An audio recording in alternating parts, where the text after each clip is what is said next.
हज़रत गिरामी इस हदीस पाक के रावी साहबी रसूल हज़रत सैयदना अबू हुरैरा रज़ियल्लाहु तआला अन्हु हैं। वो फरमाते हैं कि अल्लाह के रसूल सल्लल्लाहु अलैहि वसल्लम ने इरशाद फरमाया कि अगर लोग इस बात को जान लें कि अज़ान और सफ़े अव्वल में किस कदर फजीलत है, फिर वो नमाज के लिए जाएं मगर क़ज़ा अंदाज़ी के बगैर उसमें शामिल न हो सके तो अलबत्ता वो जरूर क़ज़ा अंदाज़ी करते। और अगर लोग जान लें कि दोपहर को नमाज ज़ोहर के लिए जाने में किस कदर फजीलत है तो उसके लिए जरूर एक दूसरे से आगे बढ़ने की कोशिश करते। और अगर लोगों को पता चल जाए कि नमाज इशा और फज्र में क्या फजीलत है वो जरूर इन दोनों नमाजों के लिए आए, अगरचे उन्हें सुदीन के बल चलकर आना पड़े। ये हदीस बुखारी शरीफ में भी है, मुस्लिम शरीफ में भी है।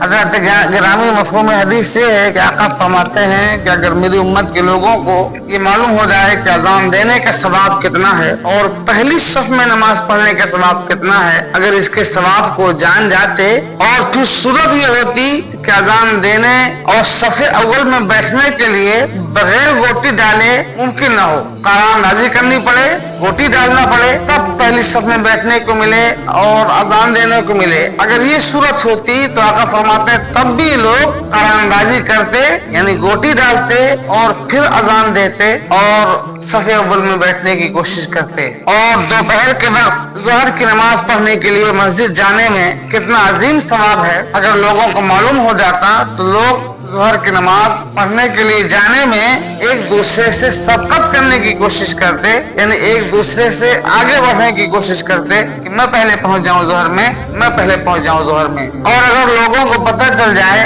कि इशा की नमाज और फज्र की नमाज में क्या फजीलत है तो वो जरूर इन दोनों नमाजों के लिए आते, अगरचे उन्हें घसीट के आना पड़ता। सुदीन के बाद आना पड़ता का मतलब ये कि अगर उन्हें घसीट कर आना पड़ता तो भी वो इशा की नमाज पढ़ने और फज्र की नमाज पढ़ने आते, अगर उन्हें मालूम हो जाता कि इन दोनों नमाजों का सवाब कितना ज्यादा। अल्लाह ताला हमें और आप सब लोगों को सफ़े अव्वल में बैठने की तौफीक अता फरमाए। आज बड़ा मसला है, मुसलमान पहले तो मस्जिद पहुंचता नहीं है और अगर गया भी तो सबसे पीछे बैठने की कोशिश करता है, दुनियावी मामलात में सबसे आगे बैठने की कोशिश करता है। मस्जिद जाएगा और दीनी महफिलों में जाएगा तो कोशिश करेगा सबसे पीछे बैठने को मिल जाए, कहीं भी कोने में दुबक के बैठ जाता है, आगे बढ़ने की कोशिश नहीं करता। ऐसे शख्सों के लिए मेरे आका फरमाते हैं कि अगर तुम्हें मालूम हो जाता कि सफ़े अव्वल का सवाब कितना ज्यादा है तो अगर गोटी डालनी पड़ती तो भी तुम डालते और सफ़े अव्वल में बैठते।